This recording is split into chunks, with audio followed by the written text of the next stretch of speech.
Welcome to this short video as we learn more about the settings within the Administration Center in Courseware for administrators.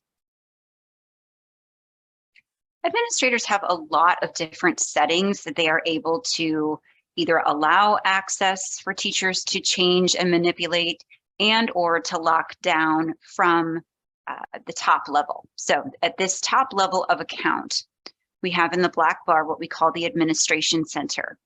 And we're going to go through each of these three areas here. This allows us to learn what is available for an administrator to set in stone, to allow teachers to do. Basically, it's command center, right? So let's take a look at each of these settings. The first one is the application. Here we're going to see the learner controls. You have the ability to check what they can see. So do you want them to be able to message their teacher back and forth? Enable a notebook. Do we want students to see all three types of different grades that are going to show on all of their work and where they see their progress? Family controls. Do we want the ability to send Family Sensei invitations so that they can have their own account as well to check on their student progress? Instructor controls. Do we want to allow instructors to create or deactivate courseware sections? So creating a section is an offering. It is usually used when the entire district or the entire school is creating their own sections manually. However, if you're connected from Courseware to a particular LMS where it is talking to each other and Clever is continually updating it, then usually we don't want teachers to create their own sections because overnight when it syncs, that can disrupt the sections that are available. Do we want instructors to enroll students or to drop them? Again, very similar to if it's connected to an LMS or not. If it is more a manual system, then these are two instructor controls that you want to think about. Allow program administrators to create custom courses. So when we enroll our teachers, depending on the level of access that we give them, if they have program admin access, do we want to allow them to build custom courses? And that is where we check here. We can change the time zone if we need to. Reporting controls, if we need to have an SSO, whether that might be Google or Microsoft, we help you set that up so you don't have to worry about that. We just do that together as two different, your team and our team working together to set up the single sign-on.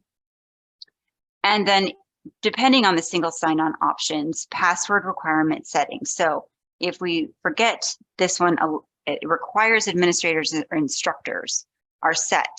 So do you want it set or do you want to enable custom passwords and requirements? Now we'll go into the archive, settings archive. This is where we can see previous courses, previous sections, programs that are currently active, or do we need to archive? If we no longer have our Southern High School Courses program, this is where we can archive. If we have viewed archive, if we have archived some in the past, this is where we can view the archived programs. And then custom courses, if we have them, if we need to archive, as well as any classes. So a full class, if this is active, let's say at the end of the semester, we would want to archive that particular section. So it is not currently active and the teacher doesn't see it and the students don't have access. And this is part of the work that we help you with a CSM, as well as to understand how to clean up your account at the end of each semester or year. Access control. This is going to go by program. And again, program is up here in this black bar under Courseware. These are all different programs. You might have different school names. You might have different program names such as summer school or interactive or intersession. It just depends on however you want to set them up, but typically they go by school. If you want to limit access at any time, do you want students to be able to access courseware at any time or specific times? If it's specific, you can control how they can access their account from what hour to what hour.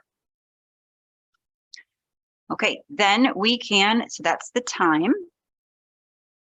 We go to learner review. How do you want, what access do you want students to have to review their work? In the account, this is the entire account, so all programs. You can also do it by program. So if we want to do it, some schools have it one way, some programs have it another way, but overall, the account, this is going to be the default. Never allow learners to review their answers in assessments. That's going to be the mastery test, the pre-test, the post-test. So that is set to never allow them to review their answers. Now they can, of course, before they hit submit, but not after the fact. If you want to allow learners to review their answers once, allow learners to review their answers in assessments and a limited number of times, again, here is where you can change that. This is going to be for every program here, or you can do it by program with this tab.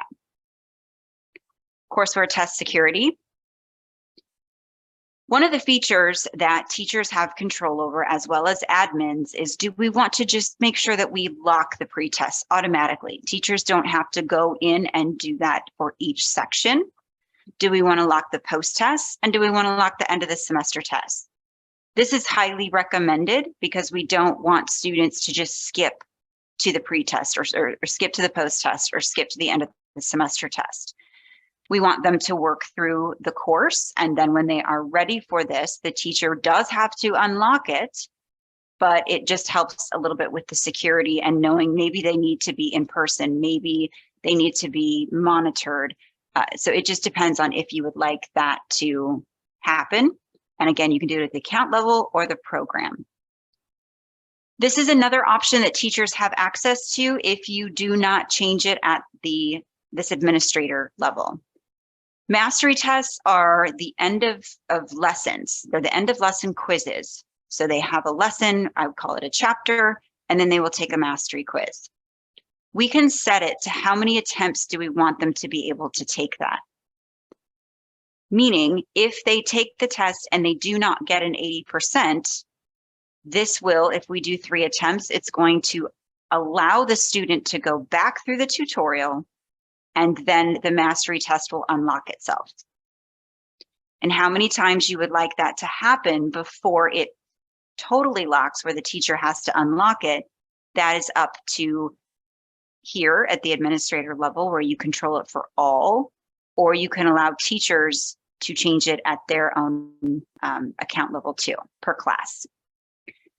And then educators mastery test attempts permission. So allow instructors, program administrators to edit mastery attempts on this curriculum page. That's what I was referring to here.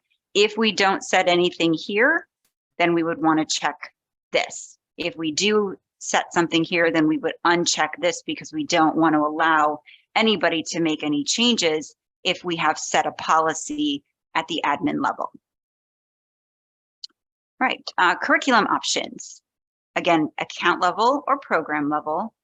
And this is, do we want to allow instructors or program administrators or account administrators to omit course activities? Sometimes we omit course activities if this is a credit recovery situation where they don't have to do discussion questions, for example. Or I want to omit this activity for a student on an IEP, but I'm going to have them do something else off to the side with me synchronistically. So this allows, do you want instructors to have that permission, or do you want to control it at the admin level? Courseware reporting options. Pretty simple. Again, account or program. Do you want account administrators to share reports with students, or to share custom reports with student contacts? This is account administrator or program administrator. Remember, account administrator is all of these, and then program administrator would be the administrator for each one. And do you want to allow instructors to share courseware reports with student contacts? Do we want any of these users to be able to share data with parents in Edmentum Sensei?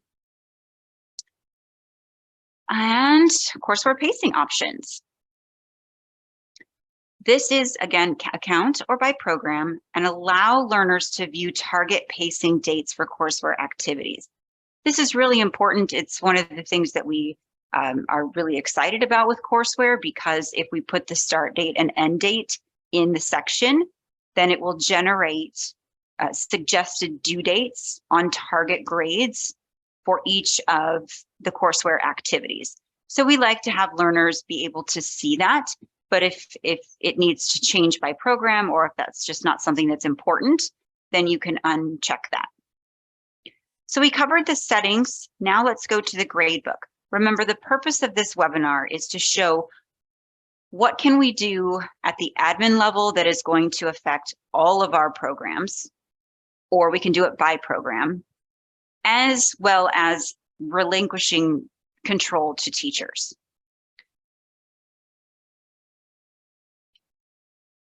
Okay, let's take a look at gradebook permissions.